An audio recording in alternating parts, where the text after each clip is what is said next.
$3,200. That's the white balance. You adding another person? Well, the person is here without a name, but it's okay. She's going to be the host. Is she going to speak? Yeah, just introducing. She'll be sitting back here. Behind you. Just here, let me.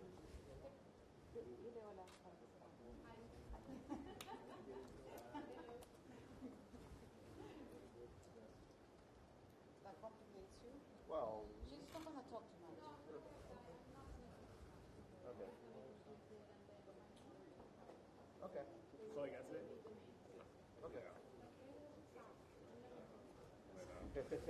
Like walked in and then walked into the office. Nothing else except for some lady has some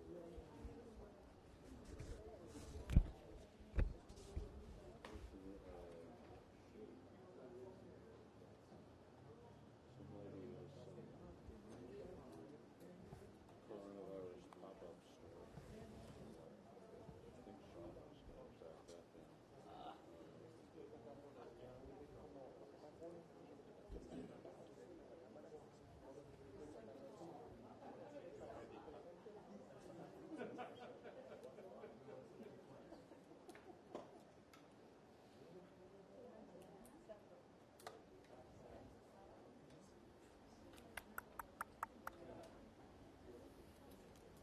Gonna try to get some of that super elixir that Jim Baker says will defeat COVID-19.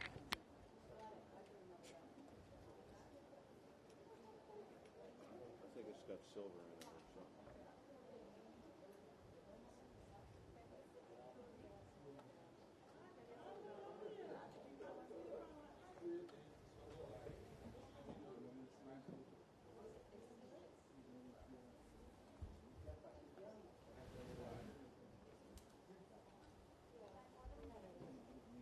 Test 1 2. Test 1 2. Test 1 2. Does anyone know whether it's 0 or 3 on these? 0. Okay. Test 1 2. Test 1 2. Anyone else? Are you guys still good? I'm not sure it's working for me. But 32.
Because many of them are doing live.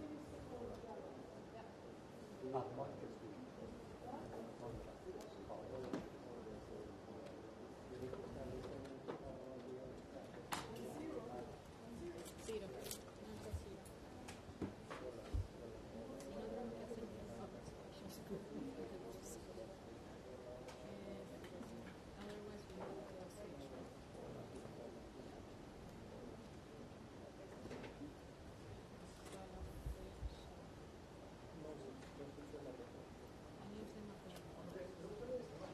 Any of them are going.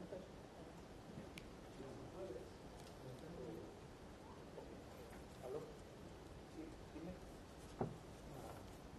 Sí, está todavía en obra, So just 1 minute, we're going to try to start on time. We're missing Ok, listo. 2, but we'll be there. Sí, sí.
We're about to start, just in 1 minute, 1 p.m.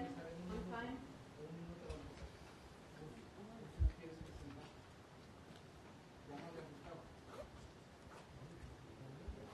Sí, hagamos una cosa. Le pedimos a Silvana que ponga ahí y a las personas que ahí para cerrar el cuadro, ¿ok?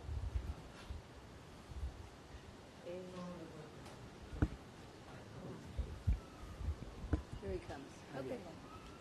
And so.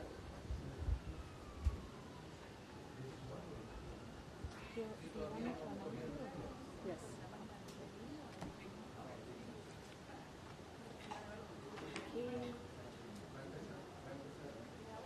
So we're about to start. Just giving you the heads up. Okay. So good morning, everybody. Welcome to the Pan American Health Organization, Regional Office of the World Health Organization. Today, the director of PACO, Carissa Etienne, will be briefing you about COVID-19 in the region of the Americas, what the countries are doing and what should be doing, and the way PACO is currently supporting them. So she's here today with Dr. Jarbas Barbosa, Assistant Director of PACO, Marilu Valdez, Deputy Director of PACO, Marcos Espinal, Director of Communicable Disease at PACO, and we also have Silvena Aldighieri, Deputy Director of Emergency Department and Incident Manager for COVID-19, and I'm sorry, we also have Dr. Jarbas Barbosa, Assistant Director of PACO. So after Dr. Etienne's briefing, we will open the floor for questions in the room. We are live streaming in English and in Spanish, so feel free to ask your questions in either language. For those connected virtually, please use the chat on live stream to ask your questions. So with no further ado, I would like to invite Dr. Carissa Etienne to give the briefing. Good day. Good day. I greet the peoples of the Americas, and I will begin by giving you a briefing as to the situation in our region. As of today, 6th of March, there are 189 confirmed cases in the region as of 10 a.m. today. Over the past 10 days, we have had 11 countries and territories, as well as the US and Canada, who have reported cases. These 11 countries are Brazil, Mexico, Ecuador, Dominican Republic, Saint Martin, Saint Bartholomew, Argentina, Chile, French Guiana, Peru, and Martinique. These countries of Latin America and the Caribbean are already in the response phase to cases and clusters of COVID-19.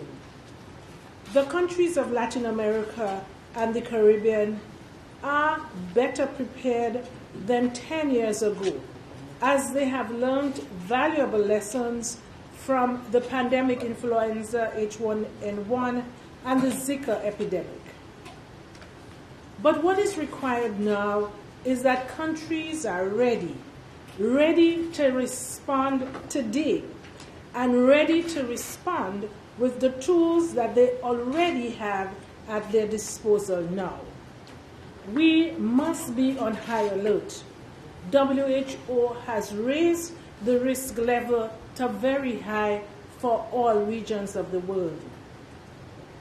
PAHO, the technical agency of the Americas, is working for some 118 years alongside countries for responding to disease outbreaks like yellow fever, cholera, dengue, measles, influenza, chikungunya, Zika, and now the novel coronavirus. We are working alongside member states to strengthen surveillance activities for the early detection of potential imported cases of COVID-19 and in ensuring preparedness. Since January, PAHO has trained and equipped 29 laboratories throughout this region to be able to carry out testing and diagnosis of COVID-19. There are actually 32 countries in the region with this capacity, with the CDC in Atlanta serving as the regional reference laboratory. PAHO has adopted its regional flu surveillance platform that now includes COVID-19. We have developed a hospital readiness tool which enables hospitals to assess and evaluate their preparedness for a potential imported case, and all member states have been using these tools. PAHO has provided training and risk communication for ministries of health to ensure that they are prepared to diffuse real-time, life-saving information on COVID-19 to populations to enable people at risk to take informed decisions to protect themselves and their families. PAHO is working intensely with the countries, all of the countries in our region, with particular emphasis on those with the weakest health systems. What must we do to be ready for COVID-19? The likelihood is that we will have a mosaic of COVID-19 situations occurring throughout the region at any one time. These will include 3 possible scenarios. 1, where there is no transmission, even when surveillance is adequate. 2, that there are outbreaks in closed environments such as nursing homes, prisons, boarding schools, cruise ships, etc. And 3, there is widespread community transmission. We may see widespread transmission in the community, particularly with the usual seasonal occurrence of other respiratory diseases. A strong emphasis on stopping transmission continues to be an important objective, while recognizing that the situation may vary from country to country and will require tailored responses. So what can we do? There are 3 kinds of actions that we must take. We must contain the virus following its introduction through detection and isolation of cases and contact tracing. It is important to avoid overreacting to importations and identified outbreaks. We must put these events in a long-term perspective.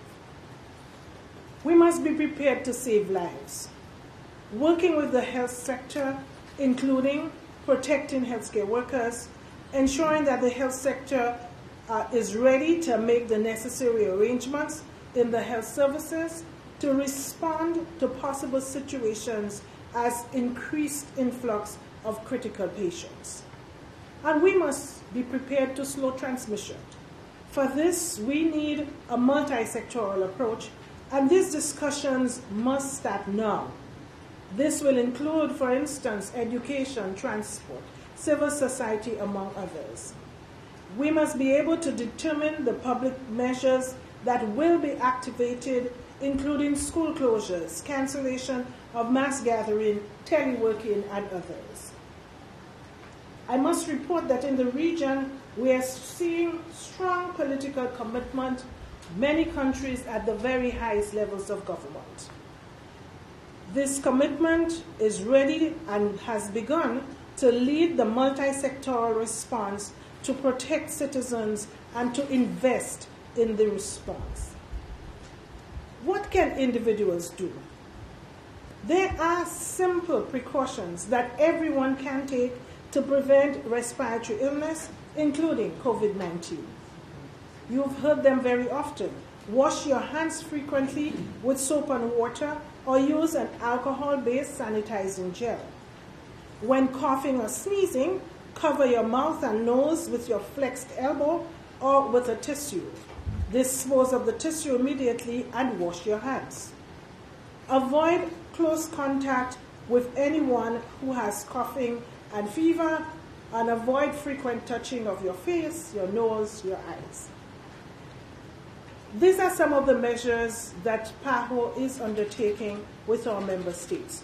We are available now for any questions that you may have. Thank you. Thank you, Dr. Jen. We're going to take questions from the floor first. Please identify yourself, and then we're going to take questions from the floor. So I think we're going to start first. Yeah. Thank you.